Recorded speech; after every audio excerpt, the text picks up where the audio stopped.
I see you're home from the grocery store. Yes. Are you here to help?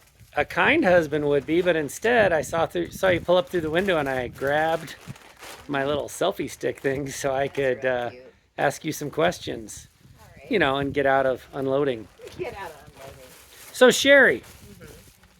what's your perspective on the work of recovery as it relates to the busy lives that everybody leads? Well, See how I held the door? yeah. Wasn't that generous of me? Thank you. You're such a gentleman. I think they have to prioritize. Yes, we all have busy lives, and yes, we busy ourselves more than what I think normally we should nowadays. That This hustle. isn't how we were supposed to be. Yeah, I mean, always running from one activity to the next and not really taking the time to kind of settle. But I think you have to prioritize, like, what's important. Do you want to be too busy to do the work, or do you want to actually do the work and move some of your busyness to a different time slot? I mean, I don't know. Like, does that sound like a pretty decent answer?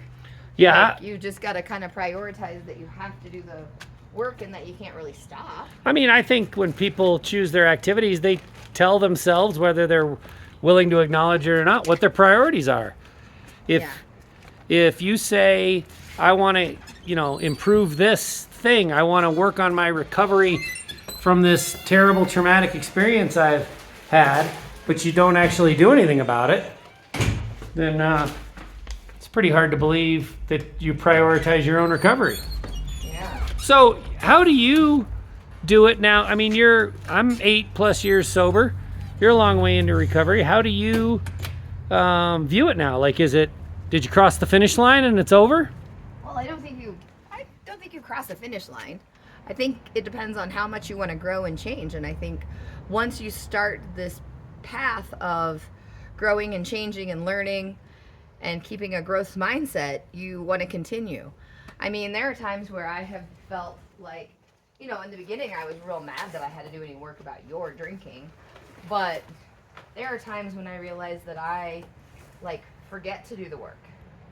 And I'll slack off and back off, and then something will be creeping up. Like, I won't be talking to you and having open communication, and I'll feel like we're on different teams, and I feel like I can't trust you. If I were to have a different opinion about something, I would feel like you're judging me. So that's when I know that I've not kept up on doing the work. So I think that it's something that you continuously strive to do. And even if that work is just quick little journal entries, or making sure that you and I communicate on a regular basis and having our talks and keeping the lines of communication open. And Talk a little bit about the active versus passive recovery work. I mean, we all these days, it seems, listen to podcasts or watch YouTube videos, and most of us, at least some of that time spent on those, kind of traditional entertainment forums, are now for self-help. They're for education. They're for learning something new and doing something better. But that's kind of a passive experience. You talked about writing journal entries or sitting down to intentionally have a conversation about something with me. Is there a balance in that for you? Like, what if you just listen to podcasts and you never actually do any journal writing or writing to any prompts? well, I mean, there is so much science and research on actually reading a book instead of like an audio book, or reading it on a screen. Also writing. So I think if you were to listen to a podcast, maybe you look at it like it's a little bit of a lesson. Like, think about what you got out of it, even if it's just little bullet points. Like, what did you get out of it? Have you thought of anything that you want to share with somebody about? Like, what are some snippets that you learned? Like, look at it like as an educational tool, but then be active about it. Or ponder it if it was bringing up situations as you were listening that you thought about. Take those moments to write about them.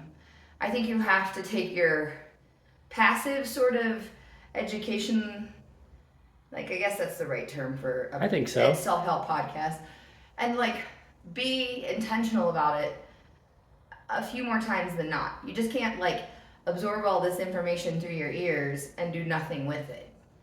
I know you're not a big fan of writing from the perspective of, like, you don't sit down like I do and just get all geeked out. Ooh, I get to write some. Yeah. But you typically, when you've done the writing, when you've done some writing, you feel, what is it? Is it relief? Is it an aha moment? What do you feel? I'm pretty surprised at like what my intention of sitting down to write about sometimes morphs and changes. Or I know on our podcast we've often spoke about my 40th birthday. Like there are sometimes it's like an onion and there's a different layer in there that I haven't peeled back that maybe maybe I uncovered. Like there were a lot of things that went on and went to this like terrible weekend that we were supposed to have away for my 40th birthday. But there were different pieces that as I've grown, I'm like, oh, well, this is because I wasn't really good about asking for what I really wanted. And when I did, then Matt felt, like I was being judgy and I wasn't being fun, So like, I think there's just so many pieces to, or so many parts of your brain that you can't access. I like the layers of the onions. That's until good. You sit down to write sometimes, because maybe you're in a totally different spot. Maybe something has popped up that you didn't really plan on writing about. It's pretty common that we hear somebody say, oh my gosh, I sat down to write and I thought I was going to turn left and I turned right instead, and I can't believe this is what I wrote about. So you're right. And I don't think we can overemphasize how important the active part of recovery is versus just the passive of listening. You got to take action and put it into your own life. And I want to compliment you. Yesterday, you came to me and you said, hey, I'm really struggling and this is what I'm struggling with.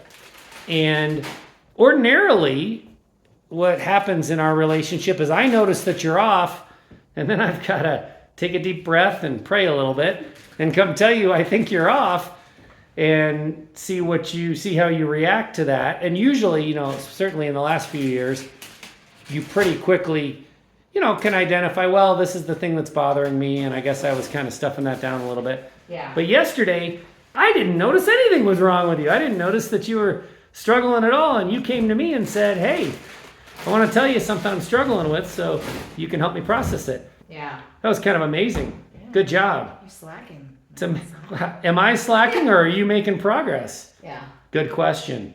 Well, if you'd like to hear more of our opinionated ramblings, please check out the Untoxicated podcast. And if you're more of the reading type, go to soberandunashamed.com. If you're picking up what we're laying down, you might be ready to find your tribe. Please check out shoutsobriety.org if you're, like me, or check out echoesofrecovery.org if you're, picking up what Sherry's laying down. We get what you're going through. You've got this, and we've got you. And I'm glad that the groceries are all unloaded. I saw you close the car up. There's putting it away. Okay.